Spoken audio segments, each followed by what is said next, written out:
Hi guys, good morning. Kain tayo. Today is Monday, no? Kain tayo San Marino. Ayan, San Marino. Almusal ko habang si Paul natulog pa kasi nag-aantay yan. Gisingin ko yun. Nasa sala na siya. Sunod na siya sa kwarto sa sala na every morning yan ang ginagawa ni Pauline, no? Bangon siya sa kwarto, tapos lilipat sa sala. Matutulog, mag-aantay lang na gisingin ko pag pakain ko na siya. So anyways, meron tayong pag-uusapan ngayon about sa tao and about sa pera. Okay. Wala pa tayong ayos guys ha. Wala pa tayong ayos. Wala pa akong hilamos. Wala pa akong pilikmata. Wala pa akong lip tint. Actually, red lang talaga siya kasi kagabi naglagay ako kagabi. Kaya meron pa.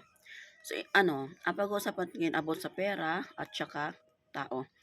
Bakit yung mga tao guys, hindi naman lahat ha, pero karamihan, sinisisi nila ang pera kapag nagbabago ang ugali ng tao. Wala naman kasing kasalanan ng pera guys. Walang kasalanan ng pera.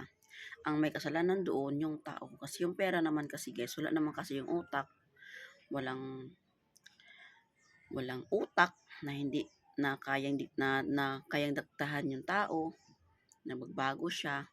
So ang tao talaga ang may problema doon, hindi yung pera. Okay? Lilinawin ko lang ha.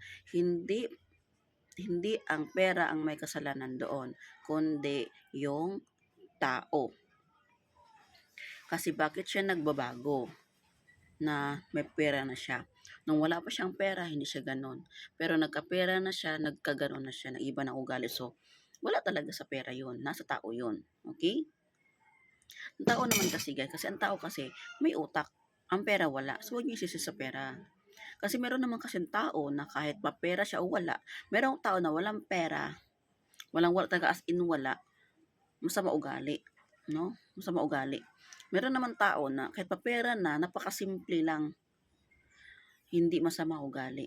Masasabi lang siguro masama ugali ng tao kapag hindi siya masyadong palapansin, hindi pa siya palabas ng bahay. Although marami naman kasing term doon na matawag mo sa ugali isang tao eh. Kahit nga hindi namamansin, sasabihin na ng mga tao na, yung sama ng ugali na ito, hindi namamansin. Hindi ganun yun. Okay? Hindi ganun yun. Unless na nakikitaan mo siya ng may ginagawang masama, doon mo masabi na, ay, masama pala na ito. Diba? So, may mga tao talaga guys na masama talaga ang ugali kahit walang pera. Okay? May mga tao talagang ganun. So, wag nating isisi sa pera kung bakit nagkaganyan o naging masama ugali ng isang tao. Linawin ko lang ha. Okay.